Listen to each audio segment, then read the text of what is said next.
Dr. Andre here on the Health Drive. Who is on the Health Drive today? Shay Given, internationally renowned goalkeeper for Manchester City, for Newcastle, for the Republic of Ireland, and someone I have followed and admired for a long time. We're talking about the very serious topic of bowel cancer, which is the fourth most common cancer in the country. 50% of it is avoidable, and unfortunately it is a tragic killer of young people and on the increase. Let's have a chat to Shay Given on the Health Drive. Let's see what we can learn about bowel cancer, prevention, treatments. Over to Shay. Hello, Shay. How are you? Good to see you. You all Good right? to see you. I call you Doctor, do I call you Andre? What do I call you? I think, well, Dr. Andre. Professor?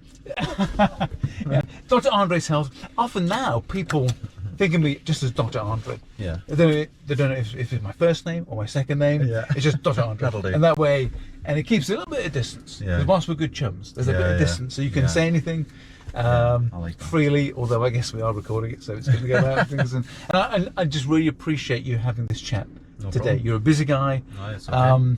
And this is something which is, I mean, I'm just learning to do this Yeah, on my own. You see me set up all the rig. Cameras are good. Looks good. And it is meant to be sort of unfiltered. Sorry about that. Unfiltered, uncut. It's a natural chat in that sense, and Yeah. we're going to learn a few things today. Cool. I shall get set off. We'll get moving that way. We have good. And after half an hour, Yeah. the cameras overheat Okay. and it just shuts down. Keep me So, answers. Keep me answers short. for an Irishman, if you can be brief, which is not easy. Not easy, I no. imagine. And we'll just run off here. I can bring this up there. Good. Brilliant. Now, I have followed you for many a year. Yeah. And when I was a kid, I was a very, very average goalkeeper. Okay. Right. Very, very average goalkeeper. Didn't know that. Maybe- Got breaking news. And I had no skills, just a bit of bravery to put my Yeah. face Yeah. in front of people's feet. Well, that's a good skill to have as a goalkeeper. So when did you first decide that goalkeeping was... Yeah, well, my dad was a goalkeeper actually, so I used to watch my dad a lot when I was younger, and we used to go and watch him, the whole family, on a Sunday play and stuff. And I was crossed between a goalkeeper and a centre forward actually, so I was top goal scorer for my school at one point. And I think my dad's, when I got to about 14 or 15, he said you need to focus on one position, Okay. and he felt I was better in goals than up front. And for some reason he thought this was his sort of mindset. It was like it's a very specialised position, and he thought that, you know, it's, if you really focus and zoom in on that, then you've got a chance of doing something quite big. And I don't know if he meant big as in Premier League and international, or just big as in locally in Donegal, but he obviously seen a talent, and obviously you normally listen to your parents when you're younger, and that's what happened. And so, what is it that makes a great goalkeeper? Because you are not a 6'5", Yeah. you're long-armed guy. Yeah, You know. yeah, So yeah. what would make you special, physically, mentally, in terms of being? Well, it's quite such- interesting you say the word bravery there to start with, because that's one of the biggest things that you need to be as a goalkeeper, is brave. And sometimes it's very difficult to coach. You see some young kids and they turn their head away if the shot's coming, or a 1v1 situation, and bravery, I had that sort of in abundance. You know, I punctured my bowel once actually playing football. Your bowel my bowel, was yeah, which is punctured bad, in a yeah. game. Yeah. I mean, I worked in football for many years.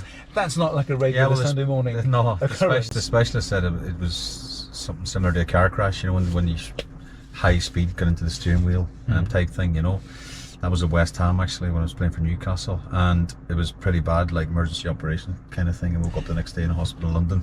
But how did you know it had happened? Because you must get a lot of knocks and bumps in the game. Yeah. So did this feel different? Yeah, I couldn't breathe basically, and then it felt more like a winded thing first, but I obviously couldn't get my breath, couldn't continue. It was towards the end of the last couple of minutes of the game, to be fair, so I got taken off. And then I thought I was just winded. I was obviously struggling about to move around the changing room, and the doctor at the time said, go in the shower, have a shower, and we'll assess you after, you know. And then when I came out of the shower, I just felt like sort of stabbing sensation in my stomach, and it was obviously the acid leaking out of my bowel into my system, and shut down, passed out and everything on the bed type thing. So yeah, So it's a real ambulance job, emergency yeah. situation, Emergency, yeah. shut down, rushed in. Yeah. I But the only imagine. reason I mention that is the word bravery again, because then people said, well, you know, when I was a couple of months out with that, obviously, because they had to open me up and take the bowel out, repair it and whatever. It's quite a big operation. You'd know better about that than me, but the word bravery, as in like, well, people ask me, well, when you came back to play, then did you dive at the guy's feet, or were you a bit scared? I said, no, the first time the ball came 50-50, I was out there as fast as I could, and as if I'd never been involved in any sort of collision before. And I don't know, it's a bit of a crazy thing as a goalkeeper, or it's a bravery thing, or a mad thing, or the thing is for me is the ball can't go in the net, so whatever it takes then to stop the ball, that, you know, if I get injured again, then the doctor can open me up and stitch me up again and put me back together. That was the mindset, like, you know. Dr. Andre here. I hope you're enjoying this health drive with Shay Given. I think it's fascinating what we're learning about the dangers and risks of bowel cancer, and we're going to learn what we can do to prevent it, to watch out for it, and make the most of the health service. So keep watching the second half of Shay Given's Health Drive. Hi, Dr. Andre here. Well, thanks for watching the Health Drive, and check out our all-natural supplement range, Optimum Day and Night. Now, thousands of people in the UK, the USA and beyond have been using the Oxford Natural supplements to get better sleep, better energy and better overall well-being. Optimum Day, which I always use, is designed to boost energy, to curb cravings, and to keep your metabolism firing all day. Optimum Night, well, that's different.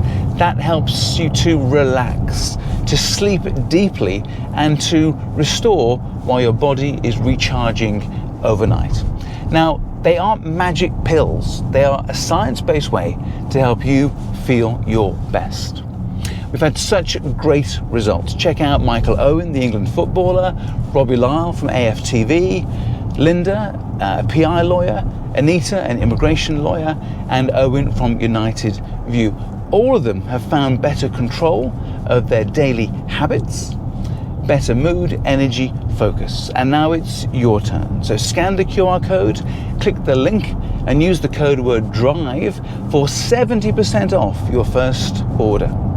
Oxford Natural, no gimmicks, no needles, just results. Let's get to it. I don't think you can teach that mindset. No, I don't think so, no. But then going back to, I suppose you mentioned the height thing and all, which has always been questioned. I mean, one of my biggest strengths was my spring in my legs as well. So I was very springy, like, so I don't know, keepers 6'4", 6'5", normally sort of just jump their height. Yeah. Whereas I can jump, maybe, I don't know what height, but a metre, whatever, I can really spring through the ball and collect high balls. So this plyometric. Yeah, plyometrics, and also, like, you know, diving into corners and stuff, you know, sometimes the big goalkeepers just sort of dive their length. Where I'd make a lot of saves from your legs, I'll be springy into the corners and stuff, you know what I mean? So you're not just diving your 6 feet or whatever, you've got this spring. Yeah, I would spring like outside the post type thing, yeah. So, that's really good. But again, what a goalkeeper brings as well is calmness. I think when I played, I would shout a bit and organise, but calmness to the team.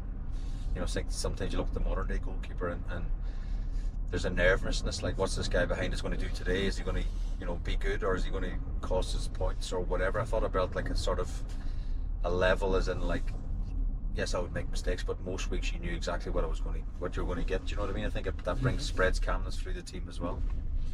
Wow. So there we go. So you have these inbuilt abilities, and you mentioned that. I thought that mindset was very important. You can't let the ball go in the net.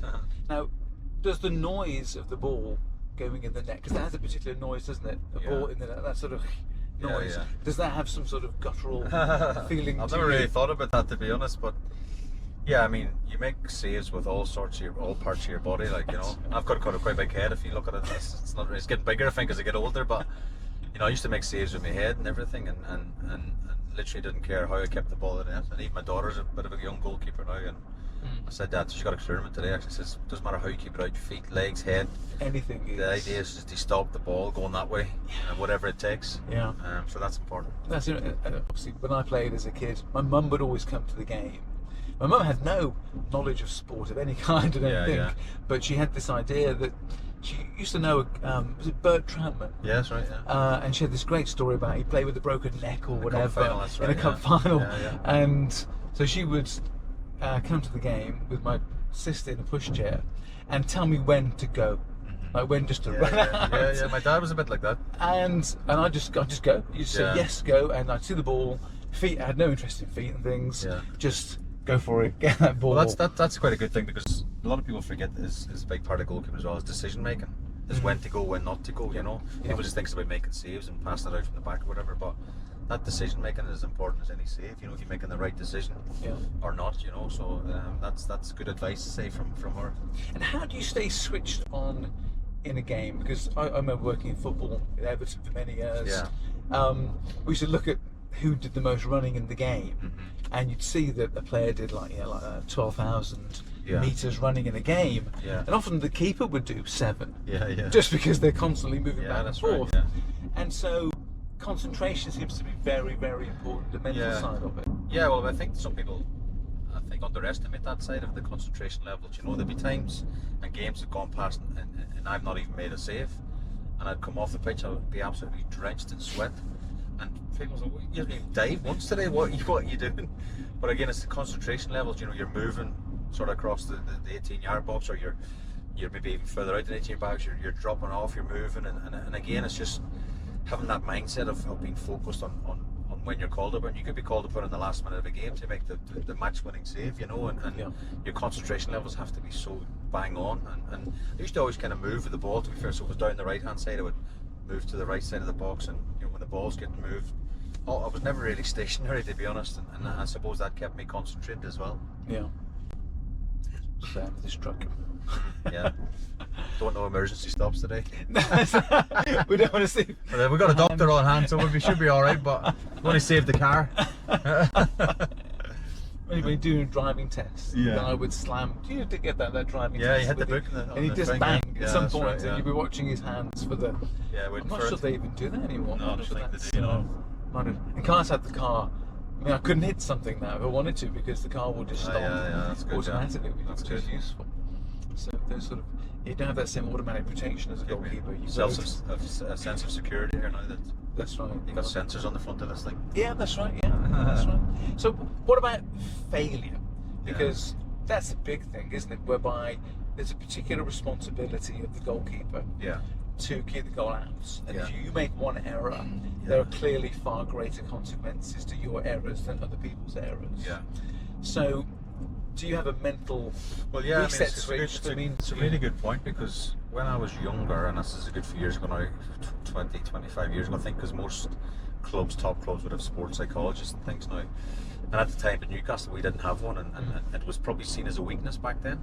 And I went and spoke to the physio at Newcastle, Derek Wright, at the time, and I said to him, like, you know, obviously there's critics then, there's fans, there's newspapers, all these people, you know, you make a mistake, they criticise you, but my biggest critic was myself.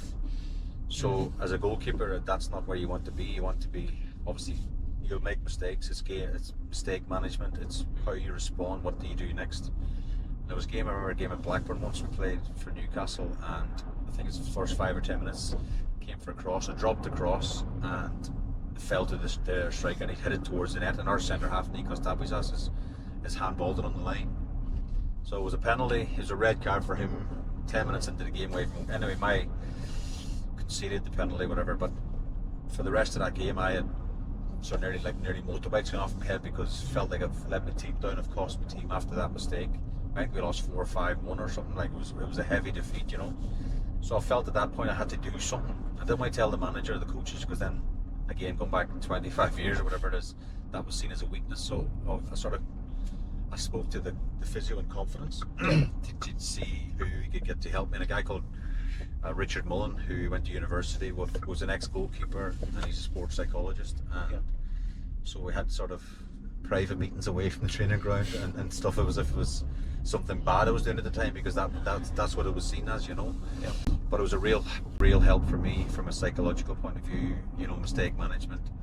You know, we should do like a little thing of, you made a mistake, sort of stick in your glove bag, zip it up, and we'll deal with it after the game. And I know this might sound a bit gimmicky to some people listening or watching, but it really helped me, because after the game, I was able to focus on the game. After the game, we could look at the mistake, where we could improve, what we could do better, what would we do next time if this happened, and all that sort of mental thing was a big help for me, and really sort of moved my game forward, I felt at the time. Yeah, because it's a massive responsibility. You've got like 11 players and a management. Well, that's the other thing. Thousands of fans. Yeah, that's the other thing. You know, goalkeepers is such a. You make a save, it's a save. I know. You make a save, and it's like, well, you're expected to save that. You make a mistake, like, no disrespect to grannies watching this, but my granny would say that's the sort of mentality, like, you know. and you're a hero or you're useless. Like, so it's, you know, I think Kenny Douglas once said to me when I was at Blackburn, you know, he says, don't get carried away with having a great game, and don't get too hard on yourself when you make a mistake or have a poor game. It's trying to keep that level head, and it's easier said than done, because you have to come through the bad times and the mistakes to come out the other side. I think people with a particular mental strength, okay, you sought some advice at a particular point. You obviously had that mental strength baked in. Yeah. But let's face it, you can't just undergo savage stress week after week after week and not be a bit ground down by it at some point. So but it was it kind of self-harming myself with regards to like the little voice in your head. Yeah. He was the more critical than any coach or any newspaper or any sort of any person, you know, fan or whatever, you know. Now, going back to your episode of your bowel bursting in a game, which is one of the most dramatic injuries we'll ever see on a football field. Yeah. And then you mentioned following surgery, etc. And then the bowel itself, bowel disease, something that you're not necessarily a stranger to in the family as well. Yeah. Because your brother suffered from a bowel disease as well. That's right. My brother passed away actually about 18 months ago, just over 18 months ago now, and yeah, it's something that hit us all hard, you know. He lived in Germany, my brother, and I think it was during lockdown. I think lockdown was quite obviously strict here in the UK, but it was even, I think the restrictions over there were even worse, you know. So they were only taking emergency appointments and things into, you know, clinics and doctors and what have you. So I think the bowel cancer he had, which makes it even more angry or more frustrating from our point of view, is had he been seen early, you know, had he have, you could tell me better, but it was a bowel cancer that could be fixed, that could be treated. But for the first couple of years, and sometimes it's a bit like men as well, I'll be fine, it's nothing serious, you know, it'll pass or whatever, you know.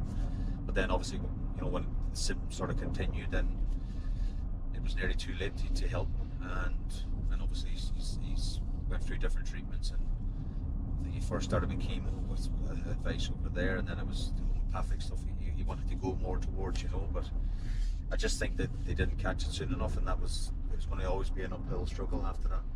And you would not have known he was ill before you found out he was actually diagnosed. It wasn't like he was ringing you saying, I've got these issues, symptoms, what should I do? No. It was literally, oh, I've been told I've got this condition. Yeah. And then I presume you would maybe say, well, when did you first notice something? We're a close family. We've got 4 brothers and 3 sisters. We're all close. We're in a group chat, but again, it was all a big shock when he said it. He just came out with it like that. This is, you know, being diagnosed with this, so you can imagine the shock in the family and stuff.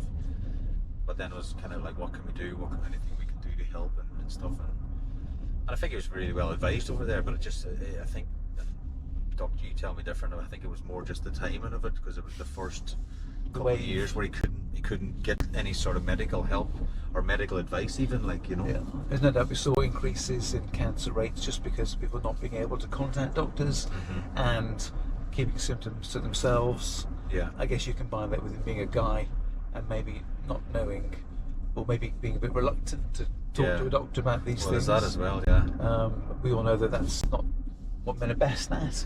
No. They don't generally tend to present early enough. No. And think they can just sort of man it through, and that it would that's the other thing, and I'm probably a bit like that as well, and it's actually good that me and you have this relationship now that I can speak to you, you know, because sometimes people are not scared of doctors, that's the wrong thing to say, but anxious to go and say I've got a lump, or I've got my bowel's not moving properly, or whatever it might be, you know.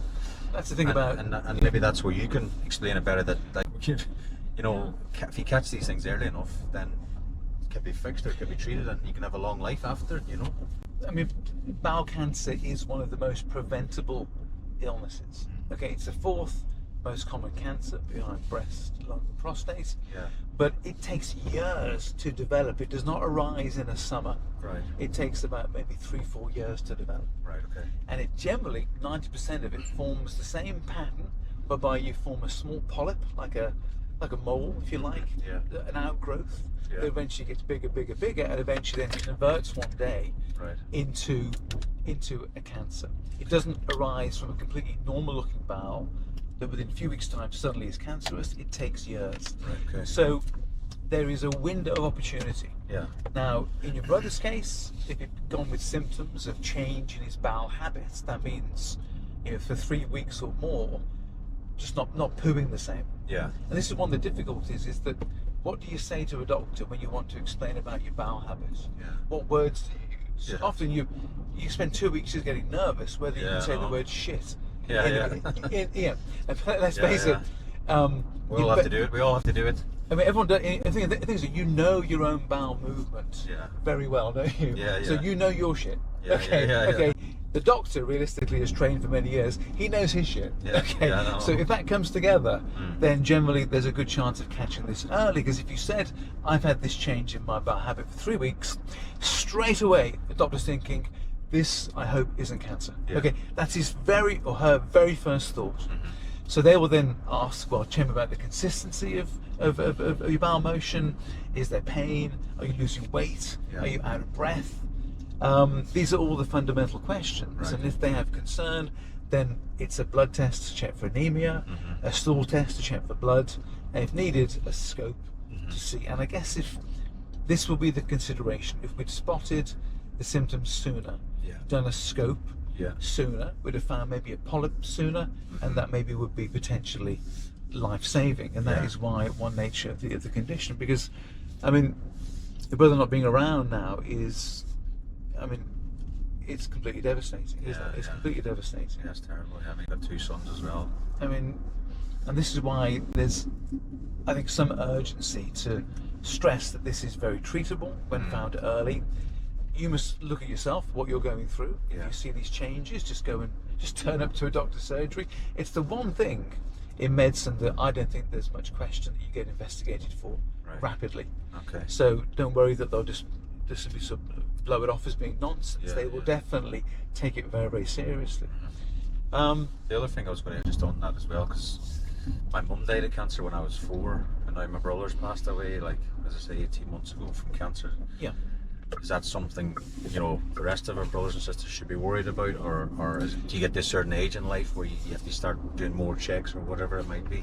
Yeah, I mean, a lot of cancer is hereditary, and most of it isn't. Right. Your brother having passed early from bowel cancer, if you went to your doctor today, and you probably didn't know this, and said this has happened, they would refer you for genetic testing, Right.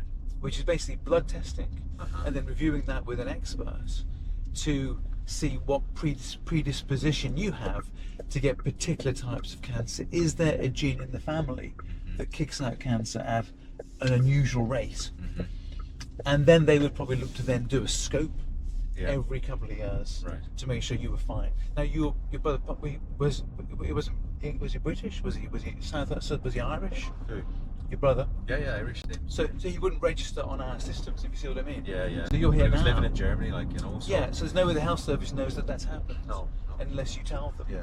Then when they know that that's happened, they go, "Oh gosh, well, we couldn't have known that. We would have flagged up otherwise." But he's essentially a foreigner to our health service, yeah. so no one knows that. No. So you would say, "Look, he died at this age. What will we do?" They would say, "Young death," and also in your mum, early death, Yeah. gene test. Okay, so blood tests to look for gene types Right. that will be helpful in then defining the best way of forming a cancer prevention screening pathway, because that would have to be different for you compared to me. Right. Okay, not much cancer in my family apart from late cancer, Yeah. but your family would have been quite different. Yeah. So I think, and I looked last night at the British Gastro Guidelines, which are someone with an early death in the family should be scanned ideally 10 years Yeah. 10 years before the age that your brother passed away. Okay. So how old was your brother when he passed? 52. So really from the age of 42, Yeah. we should be scanning you every 3 years. Right. Okay. And that's what most likely what will happen, I would expect. So that in itself, I think, is useful information, Yeah, definitely. and would maybe make you think. So can you book me in? Yeah, totally. I mean, absolutely. Yeah, no. And having a scope isn't the nicest thing. I've had one myself, Yeah. and weirdly, it's bizarre. It can make you feel a bit weak when you do the prep. Yeah. You have to drink these things to clear Okay. you out. Okay. Yeah. And it is not a pleasant afternoon. No. Just spending all day on the toilet Yeah. while things whoosh out of you. Right. You feel quite weak. And weirdly, while it happened, I got scammed on the phone. Sure. Okay, and someone rang me, and my brain wasn't thinking right. And they were merrily taking money out of my account No while way. I'm on the toilet. My God. Lucky the wife came in and saved the situation, took the phone off me, and none of it Saved you or happened. the scammer? But I was losing. I was literally losing everything at that time.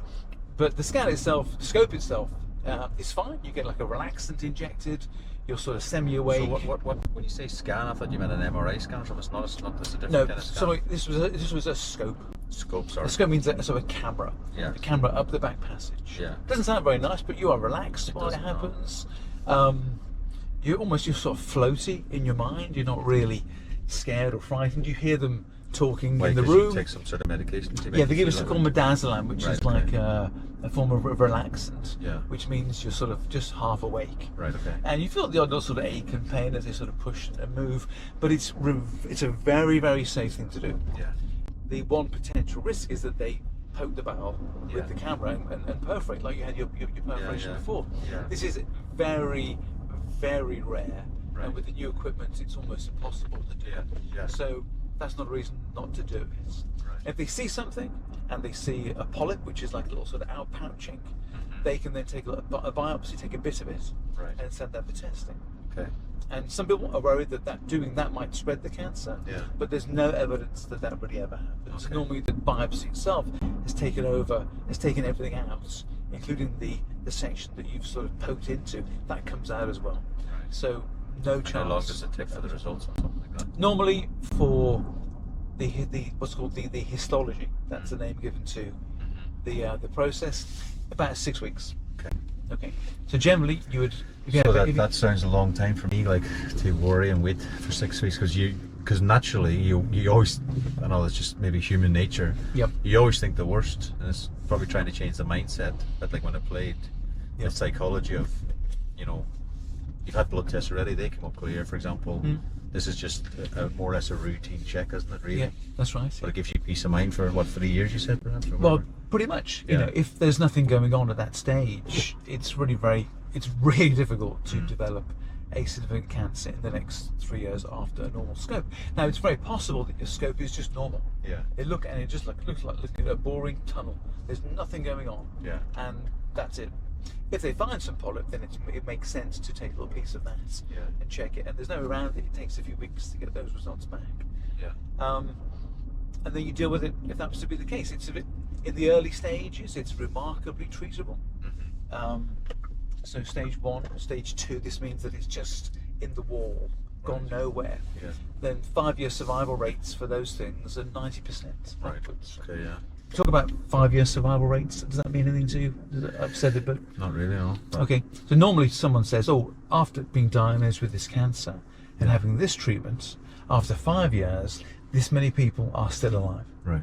So for the grade 1, which is the earliest Yeah, yeah. detection, it's over 90% of people are still alive in 5 years. When it gets lower down to grade 4, where it's spread around, which I'm sure is what you've already suffered with, Yeah. then it's like maybe 10% are alive Right, in 5 right. years. It's remarkably, it's so treatable early, Yeah. it's just like take it out. Yeah. And later on, when it gets spread and it's around the system, it's so much more difficult. Yeah. Yeah. But generally, recurrence of cancer happens in the first 3 years after diagnosis. Right. So if you've been clear for 5 years, Yeah. you are effectively out of the woods, and your risk has returned to like everybody else's risk after that length of time. Because whenever people hear the word cancer, like straight away, it's alarm bells, panic stations. Like, Yeah. everyone thinks the worst, don't they? Because obviously, most people have lost a loved one or a close friend or whatever, family member. So it's. I suppose that just getting back to the 6 weeks, how not to stress about, not to worry about Yeah. that, Oh, I see. because I think cancers are just things in general. It's the word disease. Yep. Is when you're at disease with something in your body, so disease in your head as well, isn't it? Like you're diseased with these results coming, for example. Very much so. And it is, the waiting for results is one of the hardest things in Yeah. all of medicine, in all of life, really. And, Yeah. but There's no often, way of speeding that up now. That's all I'm getting to. well, I can ask them. to speak. Next day delivery. That's right, yeah, it's fast. Although, weirdly, there is maybe some benefit to it taking a few weeks. Yeah. You will be very nervous for the first week and a half, and nervous in the last week. Yeah. But my experience is in the 4 weeks in between, you tend to behave very well. Yeah. You tend to think quite deeply Right. about what you're doing, about life, about the preciousness of it, and those things. Yeah, yeah. There is probably a beneficial mind reset that happens in that waiting time. There's not necessarily the worst thing. You don't generally just be terrified for 6 weeks. Yeah, yeah, yeah. You have little moments, pockets of it, but generally you'll spend probably more time just thinking about, wow, how lucky am I to have kids and to have this and this and to appreciate a sunset or whatever it is that makes you feel linked to the world. So it doesn't tend to be 6 weeks of terror. You will forget about it after a couple of weeks, and then it'll come back round again. Yeah. And there's nothing quite like the all clear when it comes through. Yeah. And if it comes through and they say nothing is found, everything is normal, there is certainly a great relief to that, which maybe perhaps is worth the stress. And of course, if you find something, well, then you found it. That maybe, because you must feel, if I said to you, you need a scope, I don't suppose you're desperate to have one. No. You'd rather not have one. If I said I found this fancy machine that goes beep, that would just do it for you and we'd know, you'd probably jump at that, wouldn't you? Yeah, would you? You'd maybe rather not. Again, that's probably, maybe it's more of a man thing as well. It's like they think, well, I don't really want something stuck up my backside or whatever. It's kind of like, no. Do you know what I mean? It's kind of like, it's intrusive, isn't it? Counterintuitive. Yeah. It's kind of like, but yes, no, then it again, is like the bigger amazing. picture is, you know, what it can detect early. And just come back to my brother's situation. Yes. You know, he'd still be here today had that been detected, for example. Do you know what I mean? So, I mean, if he was sat here in the middle seat, you know, he'd be making me drive you to the hospital right now, wouldn't he? He would be. Well, it kind of feels like he is sat in the middle seat, you know. You get that feeling. You know? Yeah, you're right. I think it's. I lost a brother a couple of years ago. It wasn't to illness of that kind. It was to suicide. It was to mental health issues and things. And you know, you're never quite the same when you suffer a loss of that kind. No. That person, and they are with you. I mean, I'm not. I'm not overly spiritual, but you sense them. You know, you sense you've taken something, some knowledge, some value to them. To losing them, what could the value be? And it's keeping everybody else alive longer. So I tend to get my mental health checked out for that reason. The way you would get your bowel checked out that way, because we're trying to minimise unnecessary losses. I think that's one of the reasons I wanted. You asked me to do this, and I thought, well, I don't know how my knowledgeable I am of bowel cancer in general, but I felt like because what's happened to my brother, it was maybe a calling to do this and just have a wee chat, and then hopefully someone will watch this and go, when they go and get checked or whatever, you know, that if one person does that, then it's worth your dodgy driving for half an hour. Was it that way? Was that checking his airbags on? But you're right. I think, and that will happen. Yeah. I think there's no doubt that will happen. Someone will watch this and go, God, I've got weird bowel habit for a few weeks, passed a bit of blood, felt a bit tired, lost a bit of weight. I'm going to get this checked out. Or when the kit comes through, because the government sends a kit out to you looking for blood when you get over 50, and it's just simply just check your poo, shove it in there, send it back to them. And if it shows up blood, they'll call you in for testing. Right, okay. Now, if everyone did that, we'd reduce the numbers of bowel cancer by probably 50%. Right. If people just did that, they reckon that 54% is avoidable. Right. And that's going to be a lot through of people don't do that. Is that what you're saying? remarkably low. They get the kit, they throw it away, they don't bother, or they just hang on to symptoms for too long, or ignore, pass it off as something else. Right. So, wow, if we can contribute to that global idea that half of them are not necessary, half of them are treatable, then it's definitely worthwhile. And that will be hopefully the take-home message is that you're going to do it. You know, you're proud. You don't want to be, taken to a hospital and stripped and no one wants to do these things. No. They are, if you look at it from one prism, humiliating. From the other prism, amazing and totally life-saving. That's the thing. We're not on this earth for long, is it? And it's kind of like you want to be here as long as possible, isn't it? So it's prevention. It's better than cure, as they say, isn't it? Totally. And to be healthy for as long as possible. Yeah. And because we're going to get illnesses. There's no way we're not, is there? There's just no way we're not going to get some illness at some point. Yeah. Our choice is how soon do we address it? Yeah. And if it was your kids, you tend to not wait for too long. You tend to Yeah, dive yeah. on things very quickly and say, look, we want to stop this. You've been ill for a few days. That's too long. I'm taking over to the doctor. You know, do we do it with ourselves Yeah. as men? No. Maybe less so.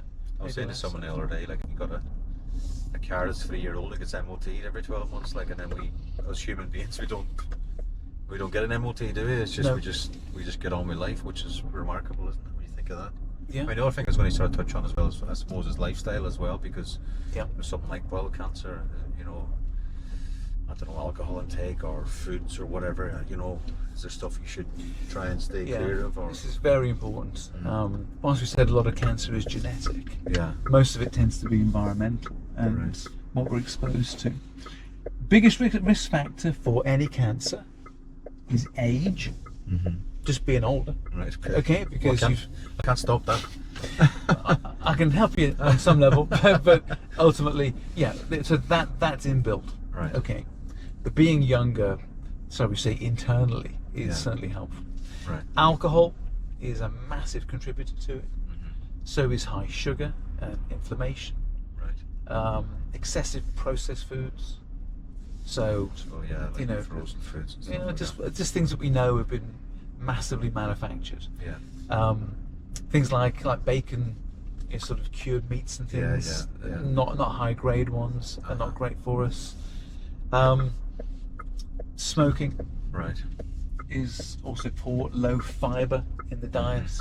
So there's a list of things that people can look on the Yeah. site. Yeah. But certainly the things we probably deep down know. Yeah. So yeah, don't yeah. smoke too much, don't booze too much, eat well, have a good gut biome, Yeah. don't get too heavy. These are all modifiable things, and Yeah, they yeah. do make a big difference. Right, They do make right. a big difference. So, you know, no one's perfect. No, This is no. a fresh way to happen, doesn't it? Ah. This guy's pulling out. You know, but it's like driving, isn't it? I mean, like, if I didn't drive carefully, Yeah. Yeah. then I'll have a bump at some point. Yeah. That's right. So you just try to live life.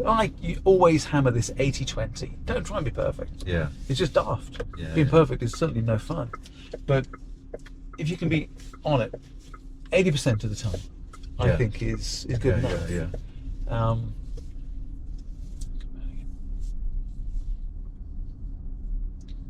Yeah. There we go.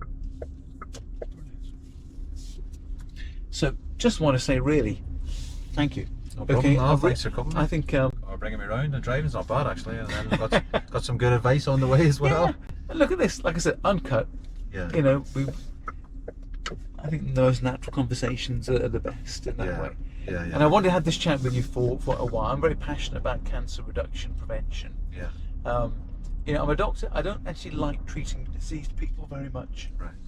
It's not that much fun No. because it's always a fire, and there's always damage at the end of it. And in some ways, I'd rather be a fire prevention officer Yeah. than a fireman who has to handle like a child baby every 6 months or something. Yeah. It's much more fun to prevent than it is to treat in that Yeah. sense. Yeah. Amazing. Yeah. So I'm going to pull over here, my friend. Well, keep your prevention going. Keep it going. You're doing good. Yeah. Doing And- good things. Well, it helps with people like yourself willing to chat and talk and share things. It No, really definitely. does. Yeah. What I said is a bit, not reluctant, just a bit, because I'm not overly educated, but even just what hopefully people will take from us is that even just driving around is, it's not that complicated in the sense, like, you know, to get checked out and to get advice and to give yourself peace of mind as much as anything, because as you say, we all are aging, and then things do start going wrong. That's just the nature of the body, isn't it? And It is. they can be fixed as well, which is important. So we'll get you for this blood test, for the gene testing. Yeah. Probably get a scope. Mhm. Have we put this thing to one side for you anyway? Yeah, and again, it's good advice from my brothers and sisters as well, who are all Yes. sort of similar age to It is. yourself. That's right. Yeah. You know what's happened to my brother. It's probably a good time for them to get this advice as well, isn't it? Thank you. No? Got big hands, Top haven't man. They're all a bit bent over the camera. Can see it. Just show that finger. Show This that one, finger. that's not good That shape, is it, for the is- camera, is it? Is that a finger? Well, I don't know. Looks more like a sausage that you shouldn't eat, by the way. Well, thanks for watching that show. Amazing, Shay. Thanks for all the information that he shared with us. And the fundamental message is, if you have symptoms that you're not sure about, of a bowel nature, you get it checked out. It's simple, your doctor will understand, and if you find these things early, it makes all the difference. I really hope you enjoyed our chat with Shay. Click like and subscribe, and don't miss the next episode of The Health Drive.